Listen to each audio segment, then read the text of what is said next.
Well, they finally done it.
Hey guys, this is Ant-Man Felix here, and this is the consumer review of the Gibson Les Paul Double Cutaway Special in TV Yellow. Yes, this is the consumer review, not the famous YouTuber version. I love you, Charlie, but you had me beat. I was hoping to review this, but I got this much later than you did. But seeing that video helped me encourage me to that this is the model that I needed to get. This guitar is an exclusive model that is being released through Guitar Center, Musician Friends, and other UK distributors. And it's being released in 3 classic finishes, TV Yellow, as you see here in the video today, Heritage Sharing, and also in the Striking Ebony finish. Now, for years, I've been waiting for Gibson to reissue a proper double cutaway model special in the USA lineup. They've had it in the custom lineup, but they haven't had it in the USA lineup for quite some time. In the 2000s, they had a faded series with the 3 finishes. In the early 2000s, they had a model with many trapezoid inlays. But in the 90s, they had a model with a stop bar, tailpiece, and a tunematic bridge. Now, as much as I was hoping this model would have a tunematic bridge, the wraparound tailpiece is spot on. The intonation, surprisingly, is pretty accurate. It's not as perfect as it could be with a tunematic bridge. If that's an issue, you can always get a Tone Pros tunematic wraparound tailpiece or something similar. I may do that in the future, but I think this is sounding pretty good, and it's rock and roll. Rock and roll doesn't have to be 100% perfect, and that's what makes this model special and unique. And like I said, I've been hoping for Gibson to do a proper reissue of this model. They were close with the Rick Beato models, but it had the silkscreen headstock inlay. This has the proper inlaid headstock with the Gibson logo and the silkscreen Les Paul Special moniker. Now, of course, especially this model is a mahogany body and neck, rosewood fingerboard, dot inlays with the beautiful plastic cream binding, 2 P90 pickups that will suit any style that you want to, 2 volume, 2 tone layout, wraparound bridge. What else do you need? Now, you can see from the beginning playing sample, I wanted to do something a little bit different with this review. I sort of took in the Pete Thorne sort of model where he actually makes a song. So I made a quick little minute song showcasing the bridge, middle, and the neck position with some sort of gain. I tried to do it clean, but it was a little bit dirtier than I'd like. But I think it sounded pretty cool. And as you can see, here's me opening and making sure that the guitar arrives safe and sound. Now, kudos to either Gibson or Guitar Center. They made sure everything was shipped and finely packed. I believe they were even using the StewMac little silicone or plastic just to ensure that there was no movement during transit. So whether it was Gibson or Guitar Center, 100% excellent job. Now, out of the box, guitar simply needed a little bit of a tuning and a little bit of time to adjust. Of course, it had that famous Gibson G string, a little bit of slippage there, but actually after playing it throughout the past few days, it seemed to have resolved itself. Now, when I do restring the guitar, I plan on to use a little bit of graphite, maybe from the lead pencil. That's what I do with all my Gibsons, and they never have any problem with the tuning issues. So, look forward to doing that. I believe the guitar ship with 10s. I'll be putting 9s eventually, but in the meantime, the 10s will help strengthen my hand, even though it's not that big of a difference for the 9s. And as I examined the guitar, I noticed there wasn't any issues as far as at least that I can tell, or at least that bothered me as far as craftsmanship. There was a little bit of piece of biting that wasn't scraped off all the way on the neck, but I just used my nail, just came right off. It wasn't even an issue. Now on the side towards the treble side, I don't know if the buffing wasn't buffed up all the way. It still feels smooth and glossy, but it does feel a little bit different compared to the rest of the body. I don't know how to describe it, but I don't think it's a playing issue. It's definitely not an issue for me to send it back. It may bother some people, but for the most part, fit and finish is great. I would give the finish an 8.5 out of 10 just because of that buffing issue. I think they call it lacquer bleed. Burn. I'm not too sure. But that gives you the idea of what may be. But the neck, and like I said, pretty much out of the box, good to go. Now let's get to some more plain samples. We heard that song in the intro. This is my actual first initial reaction to the guitar, so of hearing it. So here it is, and I go through some different tones, some edge of breakup sounds, some dirty sounds, and then a little bit of clean in the end. All right, so I finally tuned her up a little bit. I haven't heard how it sounds unplugged. I'm gonna hit my tuner button. Ooh, let's do some clean first. Let's hear how this sounds. And yeah, a little noisy because it's P90s, but whatever, right? Let's hear how it sounds.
Nice. I really dig it. I should use a little bit more treble.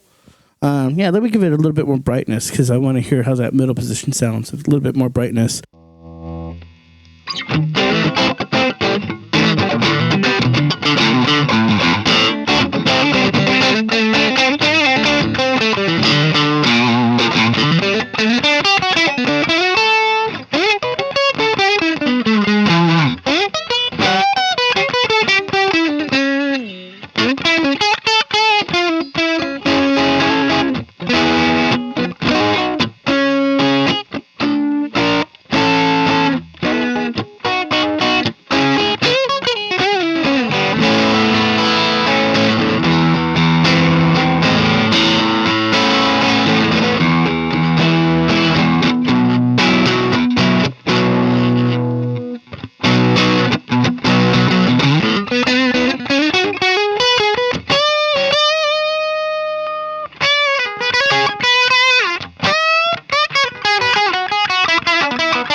Still getting used to how to hold this. Pretty sure with the strap it's not going to be too crazy. But I don't know if I should put it on my lap like I did earlier or just have it like this. But yeah. I'm a little rusty at my playing, but this feels good. It's very vibrant. Pretty vibrant. Let's get a little bit more dirty.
Now I probably got a copyright strike, but that just means I played it good and played it well.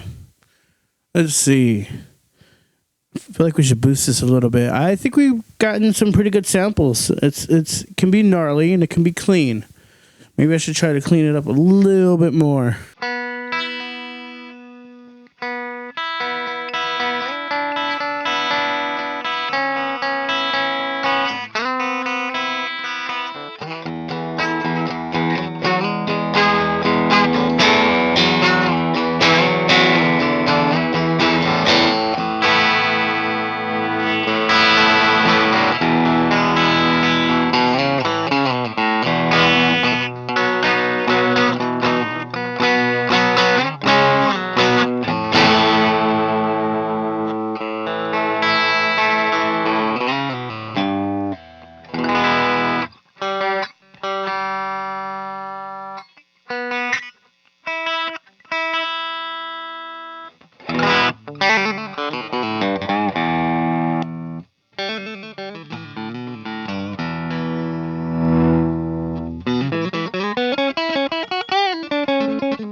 Okay, so having after owned it for a few days, so I received it on Saturday. I let it acclimate for 2 days because I wanted to be patient. Opened this on Monday. I played it for a bit, and then I played it for a bit today on Tuesday. And like I said, there wasn't really too many flaws. There's this I think maybe it was buffing compound, or is it maybe right there? I don't know if that's buffing compound or not. Maybe that can be scrubbed out with some lemon oil, but like I said, this is not going to affect the playability. There was a little bit of a binding, like around here, but that wasn't scraped out properly, but I just used my finger. The fretboard doesn't look dry like normal Gibsons tend to nowadays. I mean, it could benefit from a conditioning, I'm not going to lie, but it feels good to play, especially after the second day. Nice streaky rosewood, nice dark, and then kind of lighten towards the G and B strings. I don't know if the lacquer is sinking. It doesn't feel like it. It feels smooth.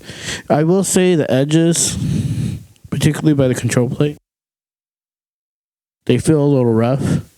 Just maybe it wasn't like sanded or I don't want to say sanded properly or buffed, but it feels a little rough, but it's the edge. You know, I'm not going to complain about that. You know, I'm not playing my guitar right there. You know, I'm not playing right there. I'm playing right there, you know. So I think they did a pretty good job. I'll give it a 9 out of 10 with the fit and finish. Maybe an 8. I'll give it an 8 for the finish just because of the size. But I'm loving this more and more, especially with the light on the wood grain. Exactly what I wanted, pretty much. Hey guys, it's me from the future. I'm about to wrap this video up. December 15th, 2025. I took a long time to record that video. Took a whole week to record and to edit and stuff like that. I'm busy. I have a wife and kid. Just one. Got responsibilities, but I wanted to get this out because I think this is worth it.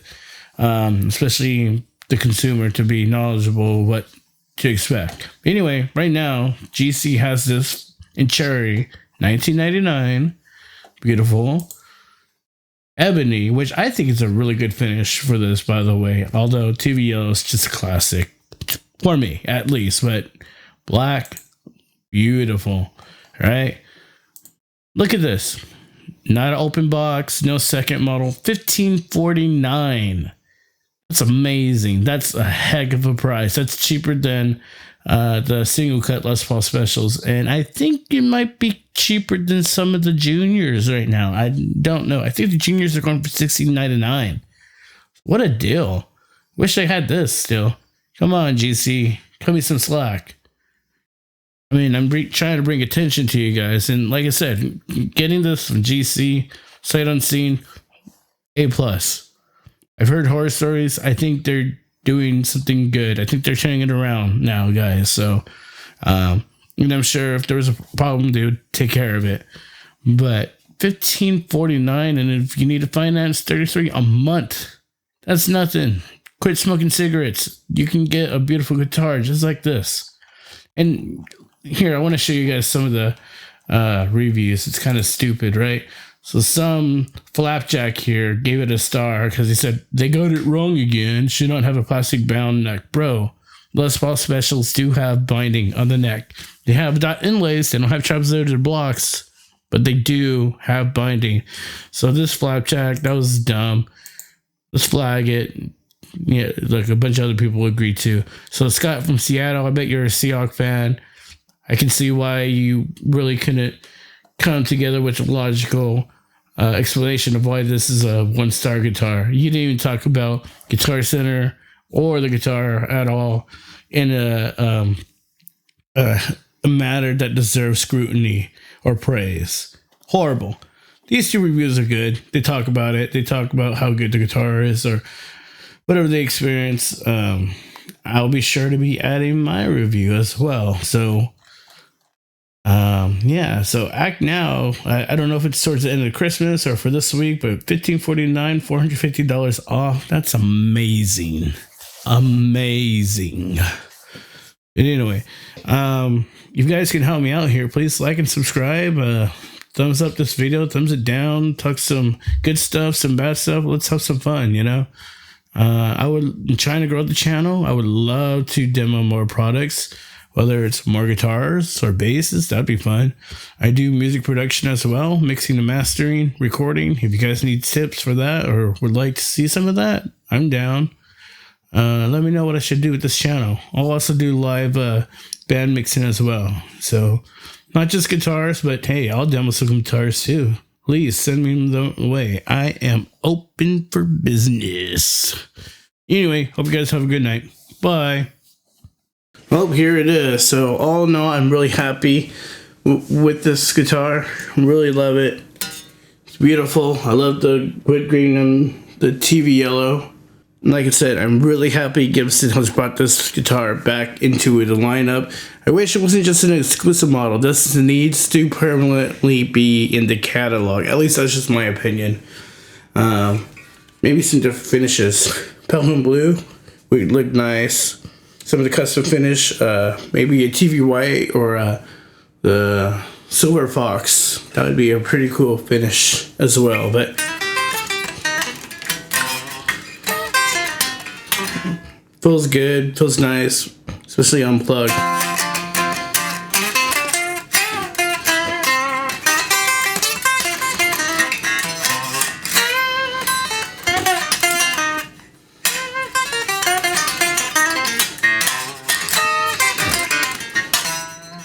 Yeah, so if you can get one yourself, if the Gibson model is a little too steep, Epiphone has an inspired by Gibson custom shop model, and of course it's a custom shop model that's twice as much as this.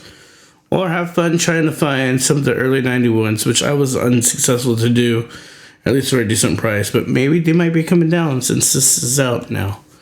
But I hope you guys have enjoyed this review. This is the customer review, by the way. This is the consumer review of this guitar.